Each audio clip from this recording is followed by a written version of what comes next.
Desatino.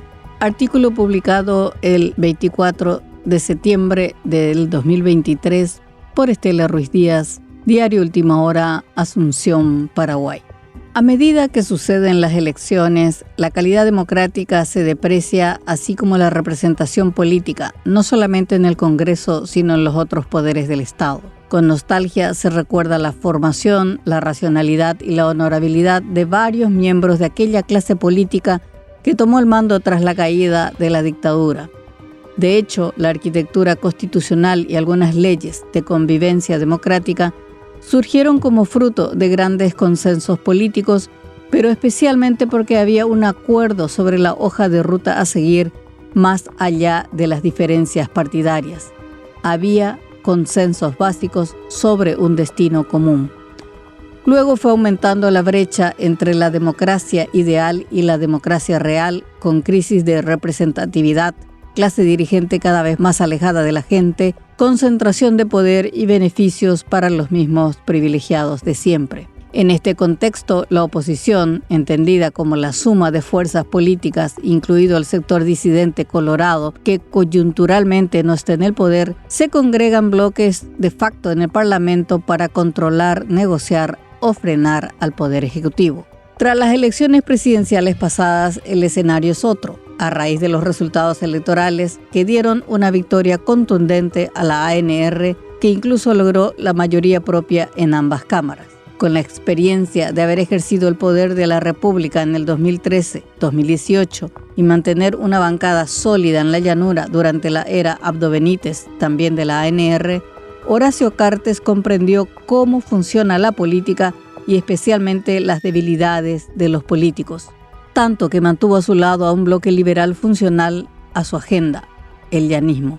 Con su ahijado político en el poder y con el control absoluto del Estado, la hegemonía de Honor Colorado se consolida aplicando la misma fórmula en medio del descalabro opositor que no logra aliarse en asuntos mínimos. HC tiene nuevamente a un bloque liberal que le obedece sin disimulo. Engulló a los legisladores de Cruzada Nacional, excepto a Yolanda Paredes, esposa de Bayo Cubas, y a 2 diputados, y a miembros de otras bancadas no coloradas que tampoco hacen la diferencia, ya que entraron al Congreso como opositores, entre comillas, pero defienden la agenda del establishment colorado. La fuerza republicana está cada vez más debilitada. Son muy pocas las voces que se alzan para defender a los sectores más vulnerables, mientras la ola antiderechos que parecía se iba a diluir terminada la campaña, peligrosamente va tomando formas legales. Sin rumbo. Numéricamente hablando, el PLRA sigue siendo el partido opositor por excelencia. Tiene la bancada mayoritaria en ambas cámaras del Congreso, pero no logra salir aún de su crisis interna. Tras la dura derrota electoral, los antiefrainistas borraron a Alegre del partido mientras busca su cauce. Los liberales están probando nuevos liderazgos, ya que ni Efraín ni Blas Llano marcan hoy los tiempos del partido. Sin embargo, la nueva cúpula liberal tampoco tiene control sobre sus parlamentarios, que actúan en forma individualista y según sus propios intereses. Los partidos menores, con mayor sustento ideológico, han reducido su representación a la mínima expresión, ya que el electorado optó por opciones nuevas, como el payismo, que finalmente se desintegró prematuramente por la pésima calidad de sus representantes, que fueron cooptados por el cartismo a la velocidad de un rayo.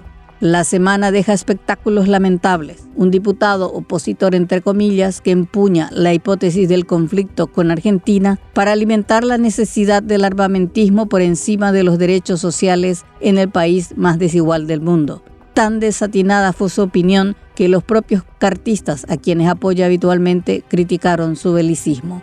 Una senadora opositora, entre comillas, surgida de la clase trabajadora migrante, que se une a la ola antiderechos para borrar del glosario político la palabra género.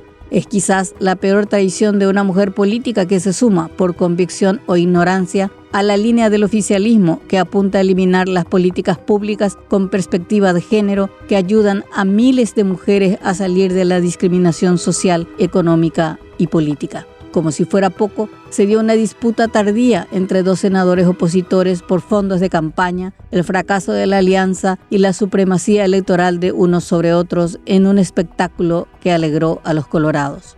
En medio de este caos opositor, el cartismo se alista para tomar el Estado a sus anchas, sin discusión ni oposición, como lo anunció el diputado Raúl Latorre, señalando que el presupuesto general de la Nación, la ley más importante que se aprueba cada año, se aprobará a libro cerrado, sin discusión, lo cual augura censura a las críticas. Es apenas el inicio de la batería de leyes que tienen en agenda. Los escasos opositores deben entender el rol histórico que les toca cumplir. De lo contrario, terminarán tragados por su propia incompetencia.